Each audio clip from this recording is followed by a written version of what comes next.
பல ஆண்டுகளாக இந்த மெட்ரோ ரெக்வஸ்ட் போயிட்டுருக்கு. பட் ஆனால் மத்திய அரசால் கண்டினியூஸாக வந்து இதை நிராகரிக்கப்பட்டுக்கிட்டே வருது. இது 2வது முறையாக நிராகரிக்கப்பட்டிருக்கு.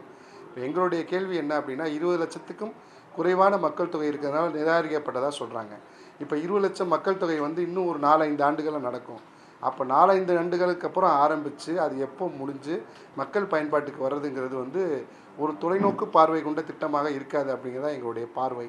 ஸோ இதில் இன்னொரு முக்கியமான ஒரு விஷயம் என்ன அப்படின்னா, இன்றைக்கி நம்முடைய கட்டமைப்புக்கு இன்றைக்கே நமக்கு மெட்ரோ தேவைப்படுதுன்னு சொல்லி ஒரு 5-6 ஆண்டுகளுக்கு முன்னாடியே வந்து இதுக்கான ப்ரிப்பரேஷன்ஸ் எல்லாமே செக் பண்ணாங்க.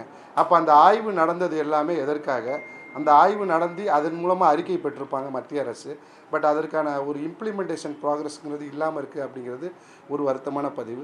ஸோ இப்போ நம்ம மெட்ரோ ஆரம்பித்தாலும் 4-5 ஆண்டுகளுக்கு அப்புறம் தான் மக்களுக்கு கிடைக்கும். ஸோ அப்போது மெட்ரோவுடைய அவசியம் வந்து ரொம்ப ரொம்ப முக்கியமானது. இந்த மதுரைக்கும் இருக்கட்டும், கோயம்புத்தூருக்காக இருக்கட்டும் அப்படிங்கிறது எங்களுடைய கோரிக்கை. மெட்ரோ வர்றதுக்கு கண்டிப்பாக 4-5 ஆண்டுகள் ஆகுங்கிறனால நம்மளால் வந்து எளிதிலாகவே வந்து இன்னொரு அமைப்பை நம்மளால் ஏற்படுத்த முடியும். அது என்ன அப்படின்னா, சென்னையில் எப்படி நமக்கு வந்து எலக்ட்ரிக் ட்ரெயின் சர்வீஸ் இருக்கோ அதே மாதிரி மதுரை, கோயம்புத்தூர் போன்ற முக்கிய நகரங்களுக்கும் எலக்ட்ரிக் ட்ரெயின் சர்வீஸ் கொடுக்கணும் அப்படிங்கிறது எங்களுடைய கோரிக்கை. எலக்ட்ரிக் ட்ரெயினுங்கிறது வந்து பெரிய மாவட்டங்களுக்கு, அதாவது சென்னை போன்ற மாவட்டங்களுக்கு தான் வந்து எலக்ட்ரிக் ட்ரெயின் இருக்குது. ஏன் மதுரைக்கு வரக்கூடாது, ஏன் கோயம்புத்தூருக்கு வரக்கூடாது அப்படிங்கிறது தான் எங்களுடைய கேள்வி. இது மத்திய அரசு வந்து கவனத்துக்கு கொண்டு வரணும். எங்களுடைய தமிழக முதல்வருக்கும் நாங்கள் வந்து இதை கவனப்படுத்தி மத்திய அரசுக்கு, மத்திய ரயில்வே மினிஸ்டருக்கு வந்து ஒரு கடிதம் கொடுக்கப்பட்டிருக்கு. அதனுடைய காப்பி வந்து பிரைம் மினிஸ்டர் ஆஃபீஸுக்கும் சிஎம் ஆஃபீஸுக்கும் நாங்கள் அனுப்பிச்சிருக்கோம். தவிர்க்க முடியாத தம்ப்நெயில்ஸ், கலக்கலான கண்டென்ட்ஸ், சினிமாவும் சீரியஸ் பிரச்சனைகளும், பல வருடங்கள் இடைவெளிக்கு பிறகு இந்த படத்துல ஒரு கலகலப்பும் கைகலப்பும்,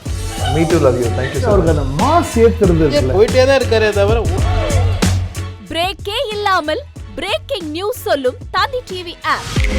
இன்ஸ்டா தலைமுறை வரை இறங்கி அடிக்கும் தந்தி டிவியின் டிஜிட்டல் எக்ஸ்க்ளூசிவ். அது தண்ணிக்குள்ள போகும்போது ஹேங் ஆயிடுச்சு.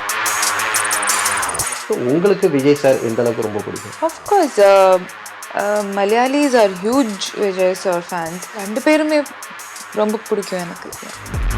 தந்தி டிவி ஆப்பை இலவசமா டவுன்லோட் செய்யுங்க. ஃபாலோ பண்ணுங்க, சப்ஸ்கிரைப் பண்ணுங்க, என்ஜாய் பண்ணுங்க.